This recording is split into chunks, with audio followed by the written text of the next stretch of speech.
Bom dia, almas! Hoje em gramática nós vamos estudar seleção lexical, função na construção de sentidos no texto. É um assunto bem simples. Para falar ou escrever uma língua qualquer, não basta espalhar palavras extraídas do dicionário ou de qualquer outro livro.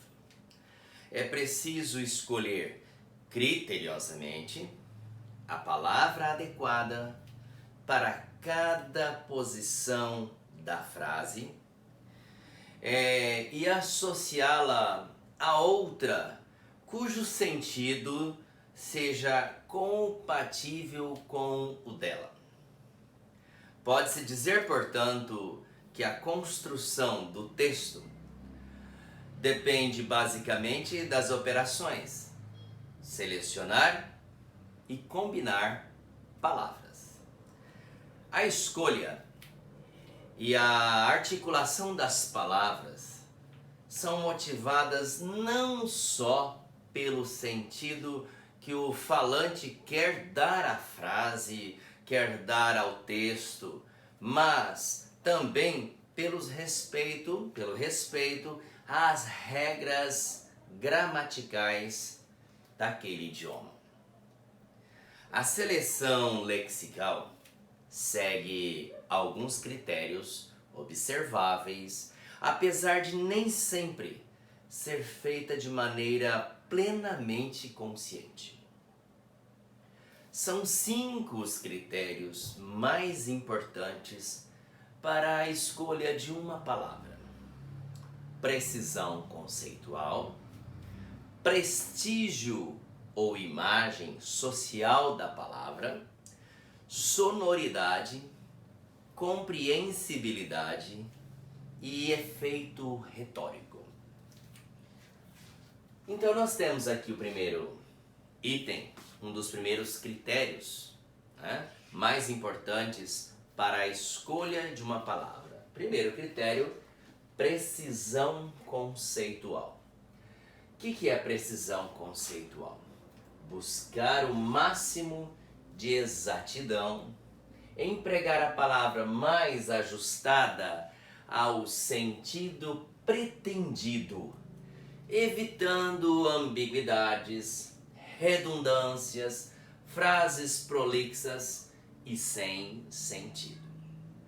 Veja bem, precisão conceitual é quando eu vou evitar duplo sentido, evitar principalmente as redundâncias e frases, ou ditos sem nexo, sem sentido.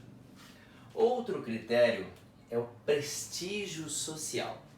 Considerar que as palavras carregam o prestígio e os preconceitos que são atribuídos ao grupo social falante, ou a que estão relacionados, e avaliar quais são os sinônimos mais adequados a cada público. E aí a linguagem, a escolha do vocabulário é pertinente ao indivíduo.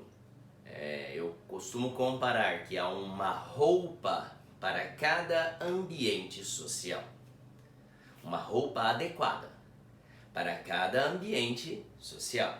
Bem como a escolha do léxico, a escolha do vocabulário também é pertinente ao grupo social, falante de um idioma, por exemplo. Vai depender do grupo social, principalmente. Uma pessoa com um nível intelectual melhor, ela vai simplesmente falar um português com uma escolha lexical condizente à sua formação. Condizente à sua formação, isso é interessante. Há um preconceito linguístico? Há preconceito linguístico e haverá preconceito linguístico sempre, Porque a língua ela é tão mutante quanto a sociedade e é impossível você colocar regras em tudo o que se pensa. Então, à medida que você cresce intelectualmente, você também cresce na escolha lexical. Porque você passa a usar da sua influência acadêmica, por exemplo, né? Para formar a opinião. E a formação de opinião, ela também vai perspassar pelo prestígio social que você tem. Logo, o vocabulário que você emite está de acordo com a sua formação. Então, uma pessoa que não tem a formação acadêmica, ela é desprestigiada? Não, ela tem um falar condizente à sua realidade. Mas essa pessoa mais simples, ela sabe se colocar, ela sabe se vestir adequadamente às situações, ela também sabe falar dentro do seu nível cultural linguístico, uma linguagem propícia aos ambientes. Então nós temos a precisão lexical, o prestígio social. Também a sonoridade. A sonoridade é fugir daqueles sons desagradáveis, chamados cacófatos, ecos, hiatos, buscando maior ritmo e harmonia. Veja bem, há momentos em que a sonoridade ela vai ser um recurso linguístico.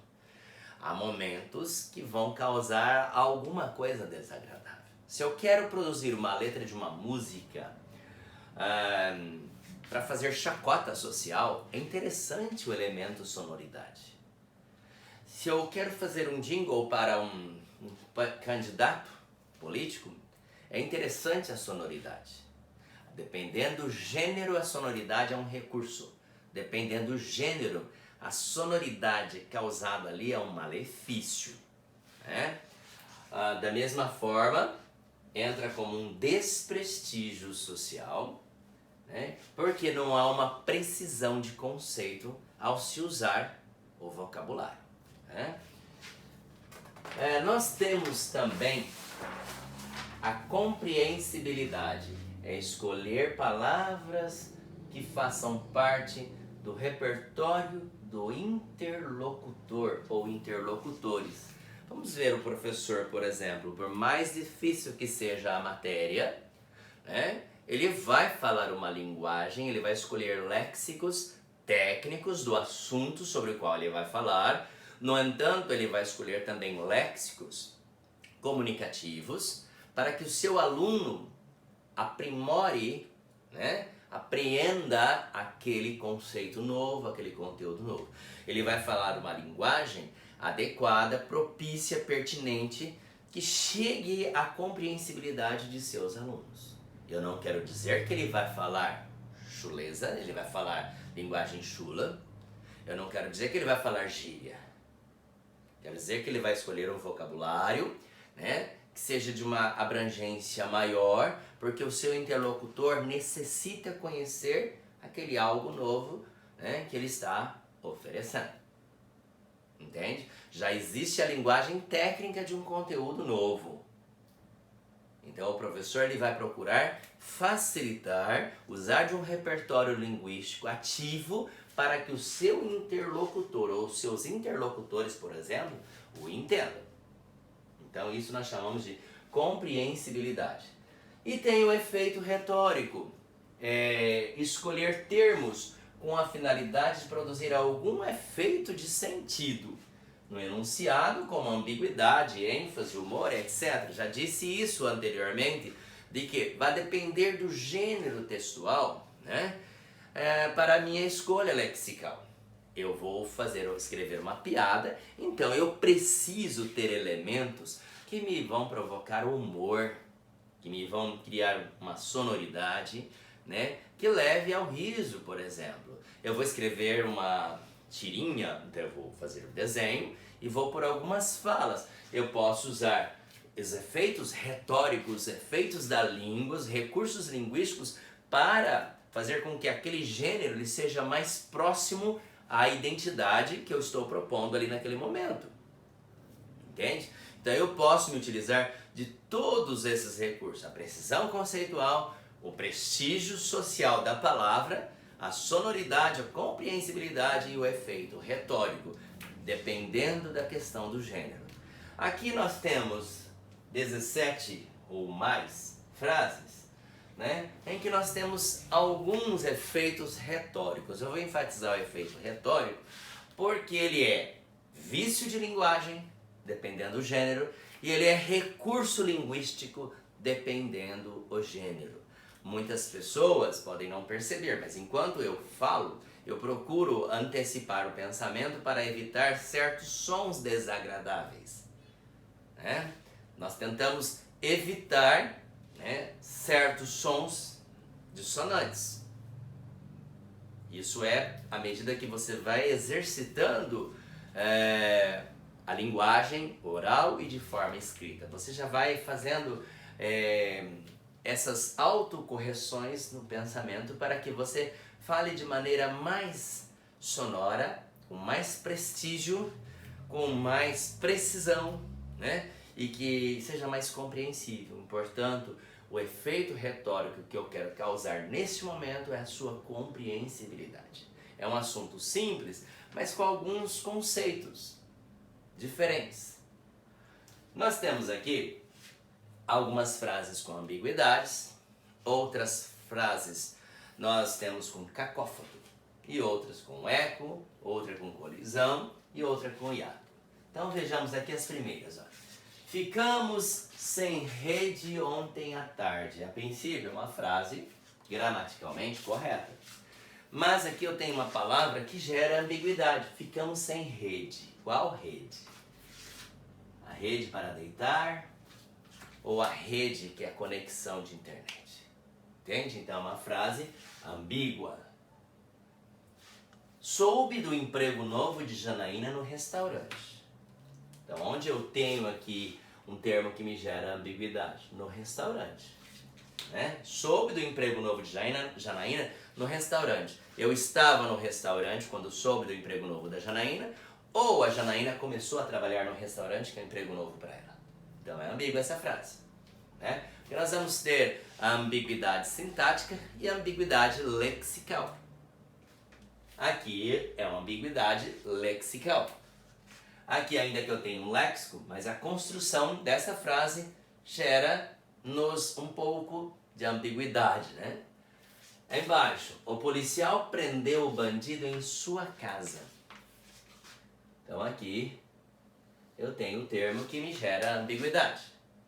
Em sua casa, na casa do bandido ou na casa do policial? Então essa frase é ambígua. Eu e Maria combinamos de nos encontrar ao lado do banco. Banco é ambiguidade. Gera ambiguidade. É que é uma precisão lexical. Houve falha. Houve falha. Aqui também. Mas a precisão lexical é sintática. Né? Ao lado do banco. Qual banco? O banco de se sentar ou banco, né? Repartição financeira, por exemplo. Então essas 4 primeiras frases, né? Não houve uma precisão lexical seguindo um olhar. Agora, seguindo um outro olhar, tem um efeito de retórica. Porque dependendo a situação, o texto, principalmente o contexto, a situação que nós queremos dar enfoque, passa a ser recurso linguístico. Dependendo do gênero, vícios de linguagem, ambiguidade. Dependendo o gênero, passa a ser recurso linguístico. Agora, as outras. Ela estendeu-lhe uma mão com a intenção de ajudar. Nós temos um recurso de retórica que é um vício de linguagem, como eu já lhes disse, dependendo do gênero, né? Nós chamamos cacofonia. O uso de palavras ou expressões que geram sons desagradáveis. Às vezes eu posso usar esse som desagradável como um recurso de uma piada, de uma música. São recursos linguísticos. Mas em grande parte numa palestra, por exemplo, gera um som não legal, que nós chamamos, dá uma eufonia, né? Gera sons desagradáveis para a plateia, por exemplo. Cacófato é o uso de palavras ou expressões que provoquem sons desagradáveis. Você ouve, então para ter som eu preciso ouvir, não é? Então vejamos, olha. Ela estendeu-lhe uma mão. Mamão é fruta, olha. Uma mão, mamão, com a intenção de ajudar. Isso é cacófato. As medalhas serão uma por cada participante. Por cada bando de porcos. Por cada participante. Então nós temos aqui cacofonia e cacofonia. Outra. Já que tinha pensado nele, não podia ficar reticente. Olha, jaquetinha, uma jaqueta pequena. Jaquetinha é uma jaqueta pequena. Olha o som que provocou nessa frase, né? Já que tinha pensado nele, não podia ficar reticente. Vi ela entrando na loja. Eu amo ela muito. Vi ela, é uma ruazinha estreita. Eu amo ela. Moela é de frango. Então aqui nós temos cacofonia. Na vez passada eu acabei ficando aqui. Na vez passada, uma vespa assada, Na vez passada, quer dizer, uma vespa assada. Então olha o som que provoca, né? Aí entram a escolha, a precisão lexical, quer dizer, a escolha do léxico. Se você alcança um nível linguístico melhor, automaticamente a precisão conceitual e o prestígio social das palavras usadas por você, né? Tudo isso faz com que você tenha uma sonoridade agradável em seu discurso, em seu ato de oratória. Ele te tinha falado isso antes. Por que não? Ele tinha falado isso antes a você. Ó, ele te tinha. Eu tenho aqui o som tetinha, uma teta pequena, tetinha.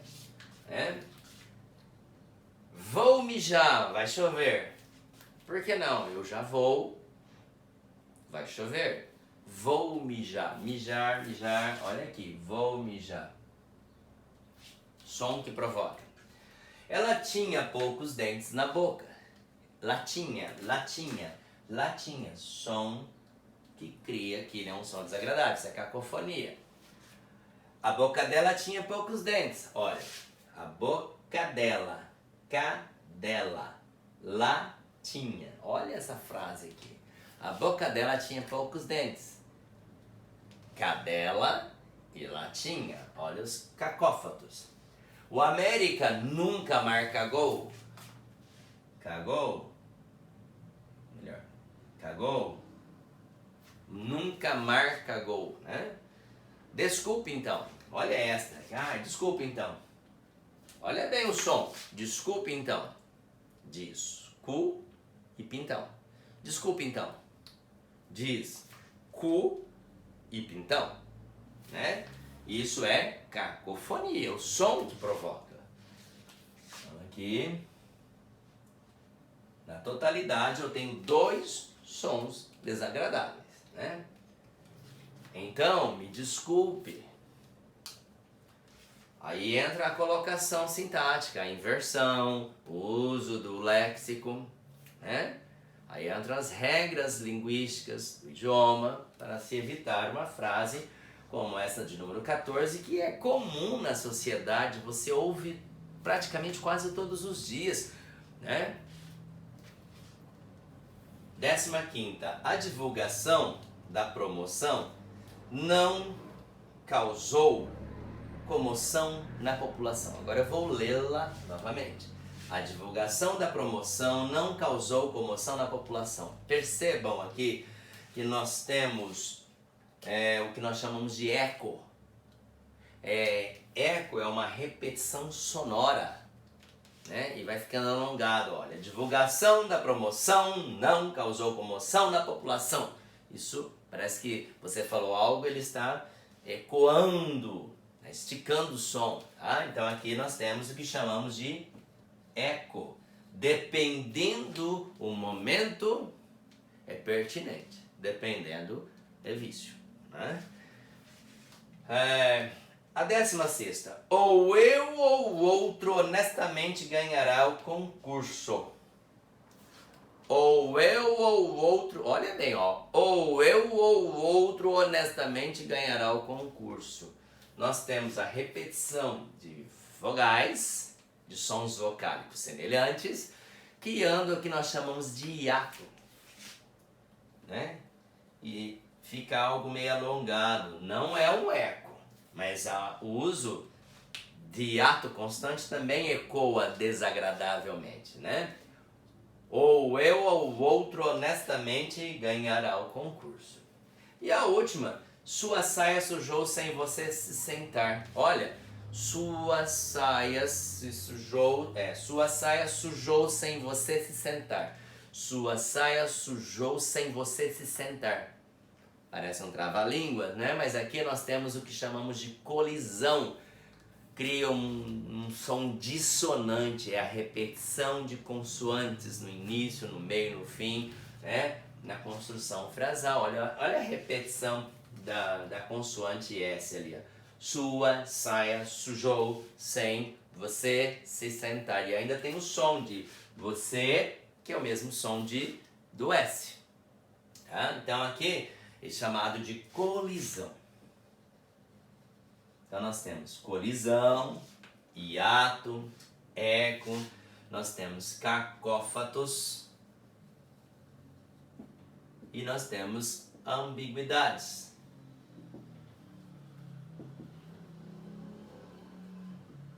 Novamente eu lhes digo, dependendo do gênero textual, são recursos retóricos, são efeitos retóricos, são recursos linguísticos pertinentes à construção de certos textos, a certos momentos, a certos ambientes. Tá? Dependendo o gênero textual, esses vícios de linguagem serão recursos linguísticos. Por quê? Visam a dar ênfase em alguma coisa, visam a provocar humor, provocar o riso, a sátira, a crítica. Mas dependendo do gênero também serão chamados vícios de linguagem, porque torna o texto feio. Né? Então eu vou escolher as palavras pertinentes ao meu nível intelectual, também ao gênero textual. Então a escolha do léxico, né? Passando por precisão conceitual, prestígio à imagem social que aquela palavra tem, sonoridade, compreensibilidade e efeito retórico. Tudo isso vai depender muito da sua formação, do seu conhecimento, bem como do gênero textual. Por exemplo, a escolha lexical também é cultural. Eu sei que em Portugal, rapaz, o feminino é rapariga. Normal. Mas no Brasil eu não vou poder falar isso, porque historicamente e culturalmente falando, a palavra rapariga, ela entra no Brasil com um som pejorativo, em que desqualifica a moça. Então nós temos o uso da moça e do moço. Rapaz, a moça. Né? E assim por diante. O Brasil é um país continental, praticamente. Nós temos muitos falares, muitos regionalismos. Né? Nós temos uma língua só, com variações linguísticas diferentes nessa imensidão desse país. Então eu tenho que entender que cada região tem uma linguagem própria, né, uma variação ali que lhe é pertinente. E às vezes o que eles falam lá no Nordeste, para eles é num ambiente familiar. E para nós, às vezes aqui na região Sudeste, passa a ser uma palavra dissoante, que não fica legal por causa da questão cultural. E vice-versa. Né? Então, a escolha lexical, na função da construção dos sentidos no texto, né? É pertinente tanto na oralidade quanto na escrita. Seguindo os 5 critérios principais, né, para a escolha de uma palavra, que a precisão conceitual, o prestígio social da palavra, a sonoridade, a compreensibilidade, o efeito retórico, se nós seguirmos esses 5 critérios, há outros, mas principalmente esses 5, né, e criamos um exercício constante, e criarmos um exercício constante de uso disso, né, dessa escolha criteriosa da palavra para expressar o gênero ou uma situação X, nós vamos nos comunicar de forma precisa. Porque soubemos selecionar e soubemos combinar as palavras.